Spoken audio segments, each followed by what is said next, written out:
একটা খবর দেখলাম যে জাতীয় পার্টি নাকি ওনার নমিনেশন দেওয়ার মতো প্রার্থী খুঁজে পাচ্ছে না। ভাই হাসাহাসি করেন না, আমিও হাসছিলাম প্রথম। হাসাহাসি করেন না, এটা হাসির ব্যাপার না। এত খারাপ অবস্থা, মানে মনে হচ্ছে যে ওনাদের জাতীয় পার্টির অবস্থা খুব খারাপ, ওরা প্রার্থী দিতে পারছে না, কিন্তু আসলে তা না। জাতীয় পার্টি যদি ইলেকশনটা কোনো মতে করতে পারে, আমার তো মনে হয় জাতীয় পার্টি 100-র কাছাকাছি সিট পেয়ে যাবে। তো আপনারা সবাই ভাববেন যে এটা কী বলে। আমার যেটা মনে হচ্ছে জাতীয় পার্টি 100 সিট পেয়েও যেতে পারে। এবারের ভোটার সংখ্যা 12,76,00,000।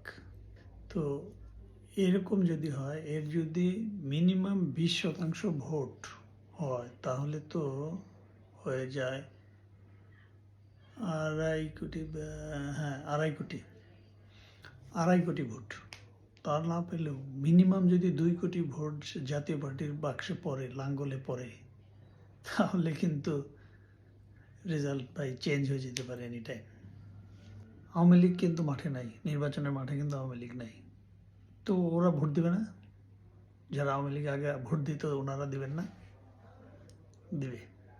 যতগুলো ইলেকশন হয়েছে, এই ইলেকশনের 29টা আসনে আওয়ামী লীগ কখনো কোনো প্রার্থী একবারের জন্য হারেনি। তো এই আসনগুলো কী হবে? এখানে কি জামাতে ইসলাম বা বিএনপি দাঁড়ালে পাশ করে যাবে? ওদেরকে ভোট দেবে সবাই? আমি বিশ্বাস করি না, আপনারা বিশ্বাস করলো। এই 29টা আসনে যদি জাতীয় পার্টি দাঁড়ায় এবং আওয়ামী লীগের ভোটগুলি যদি জাতীয় পার্টিতে পড়ে, তাহলে জাতীয় পার্টি অনায়াসে এখানে জিতে আসবে। এছাড়া জাতীয় পার্টির কয়েকটা সিট আছে যেখানে জাতীয় পার্টি কখনো নির্বাচনে হারেনি। উত্তরবঙ্গে কিছু সিট আছে, সেটা হলো 7টাতে কখনো হারে নাই। তো 29 আর 7 কত? 29 আর 7 36। তো এটা তো গেল একদম, মানে কলা গাছ দ্বারে লোক পাশ করবে এখানে। আর সব জায়গায় সারা বাংলাদেশে আওয়ামী লীগের যে ভোটগুলি আছে এগুলো যে জাতীয় পার্টিতে দিয়ে দেয়, আপনি নিশ্চিন্তে থাকেন আগামী নির্বাচনে 100 সিট পাচ্ছে মিনিমাম জাতীয় পার্টি।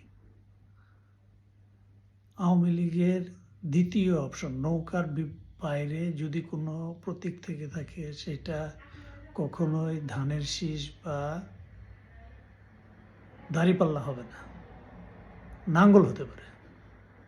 এটা আমি বলে দিলাম। গরিবের কথা বাসি হলো ফলে, এটা মনে রাখেন।